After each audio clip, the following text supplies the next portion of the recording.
बात करते हैं राहुल गांधी के बिहार दौरे की, तो एक महीने में दूसरी बार राहुल गांधी बिहार पहुंचे और एक कार्यक्रम में शामिल हुए। कार्यक्रम है स्वतंत्रता से आंदोलन में सहभागी रहे बड़े नेता और बिहार के दलित समाज के अगुआ माने जाने वाले जगलाल चौधरी की जयंती, और इस कार्यक्रम पर राहुल गांधी पटना पहुंचे।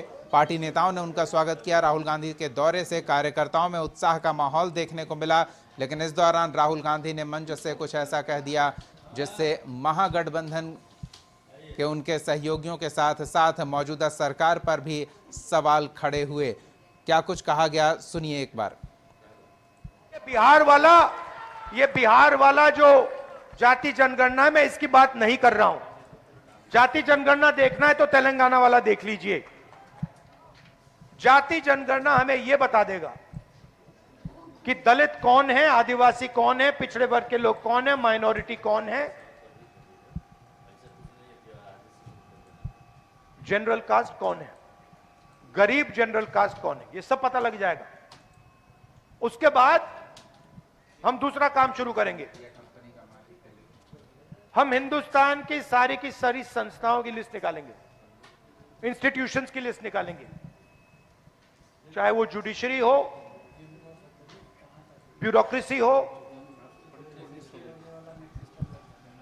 सब इंस्टीट्यूशन की लिस्ट निकालेंगे। उसमें पता लगाएंगे कि मीडिया में दलितों की असलियत में कितनी भागीदारी है, कॉर्पोरेट इंडिया में असलियत में दलितों की कितनी भागीदारी है।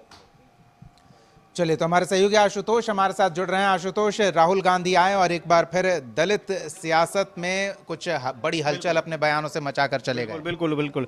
और सबसे बड़ा उनका स्टेटमेंट ये था कि उन्होंने साफ तौर पर महागठबंधन सरकार में हुए जातीय सर्वे को खारिज कर दिया। उन्होंने साफ तौर पर कहा कि ये जो सर्वे हुआ है, हम बिहार के सर्वे की बात नहीं कर रहे हैं, बिहार का सर्वे जातीय गणना नहीं होता है। मैं जातीय गणना बात कर रहा हूँ तेलंगाना की। अब थोड़ा सा आप समझने की ज़रूरत है, कोई भी स्टेट जातीय गणना नहीं करा सकती है। जो भी स्टेट को करवाना होगा वो जातीय सर्वे ही करा सकती है। राहुल गांधी यहाँ पर चूक गए। हालांकि उनका ये दावा था कि जातीय गणना जो असली गणना हुई है वो तेलंगाना में हुई है और तेलंगाना वाला ही जो फॉर्मेट है वो लागू होना चाहिए। और यहाँ पर थोड़ी सी कन्फ्यूजन की स्थिति हो गई कांग्रेस के लिए। हालांकि बाद में अगर आप देखेंगे कि राहुल गांधी ने सीधे प्रत्यक्ष तौर पर आरजेडी पर भी सवाल खड़े कर दिया। हालांकि आरजेडी की तरफ से अब रिएक्शन भी आया है। शक्ति यादव ने कहा है कि तेजस्वी यादव की सरकार बनती है तो जो जातीय सर्वे हुए हैं उसी के आधार पर जो भी योजनाएं लाई जाएंगी, स्कीम लाई जाएंगी, बजट लाए जाएंगे, वो प्रावधान किया जाएगा उसी सर्वे पर। जबकि राहुल गांधी इस सर्वे को नहीं मान रहे, तो स्वाभाविक तौर पर विरोधाभास की स्थिति है।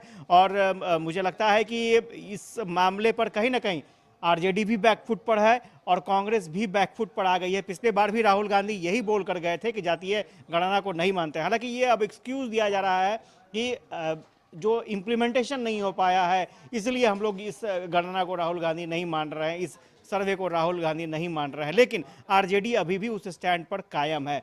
तो सवाल ये उठ रहे हैं कि आखिर राहुल गांधी कहना क्या चाहते हैं।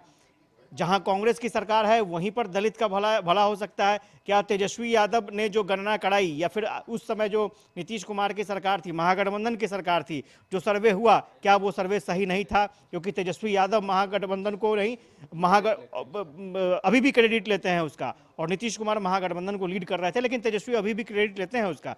तो ये कहीं ना कहीं विरोधाभास की स्थिति है, और ये विरोधाभास दिल्ली में भी दिखता है और अब बिहार में भी जातीय गणना के मसले पर दिख रहा है। और सबसे बड़ी बात, मैं वही बात करना चाहूँगा कि जातीय गणना कोई स्पेशल स्टेट नहीं करा सकता है। ये प्रावधान है कि आप सर्वे करा सकते हैं, गणना नहीं करा सकते हैं। आशुतोष, राहुल गांधी के दौरे से कांग्रेस को कितना फायदा है, और गठबंधन के सहयोगियों के बीच जो रिश्ता मजबूत होने की संभावना जताई जा रही थी, उसमें कहीं ना कहीं कुछ अभी भी 3-5 होता दिख रहा है? नहीं, बिल्कुल अपने अपने मुद्दे पर सब लोग काम कर रहे हैं। आरजेडी अपने मुद्दे पर काम कर रही है, कांग्रेस अपने मुद्दे पर काम कर रही है, और इसमें कोई दो राय नहीं है कि ये जो विरोधाभास है वो कहीं ना कहीं भारी पड़ सकता है।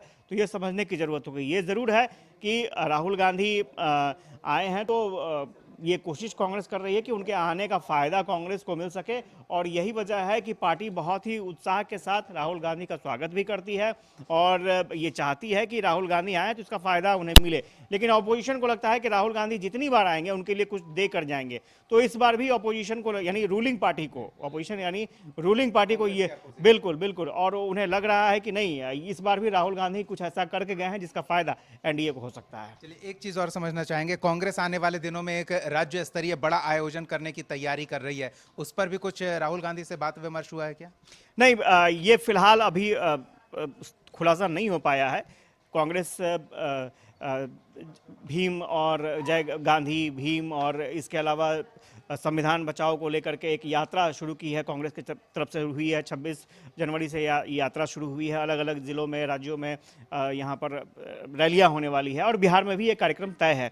लेकिन अभी तक कोई प्रारूप सामने निकल कर नहीं आया है स्टेट कमेटी की तरफ से। आने वाले समय में हो सकता है कि कोई प्रारूप सामने निकल कर आए, लेकिन फिलहाल अभी तक कोई इस तरह का प्रारूप सामने निकल कर नहीं आया है बिहार के परिप्रेक्ष्य में। बहुत छोटी चीज, सियासत से इतर सामाजिक तौर पर राहुल गांधी भी सक्रिय दिखे। कांग्रेस के एक बड़े नेता कठिन दौर से गुजर रहे हैं, तो उनके घर पर गए सांत्वना देने के लिए। नहीं, बिल्कुल, शकील अहमद खां के घर पर गए थे। काफ़ी पुराना रिश्ता है और काफ़ी मजबूत पकड़ भी रखते हैं शकील अहमद खां राहुल गांधी के परिवार में, और राहुल गांधी को ये पता चला था तो ये पहले कार्यक्रम तय था कि शायद बाद में राहुल गांधी मिलते हैं, लेकिन सबसे पहले वो पटना आने के बाद शकील अहमद खां के घर पर गए और उसके बाद जो कार्यक्रम आयोजित था उस कार्यक्रम को लेकर के वो पहुंचे थे। तो ये तस्वीर देखने को मिली और फिर उसके बाद राहुल गांधी वापस दिल्ली लौट गए। बहुत बहुत धन्यवाद आशुतोष इस तमाम बातचीत और जानकारी के लिए।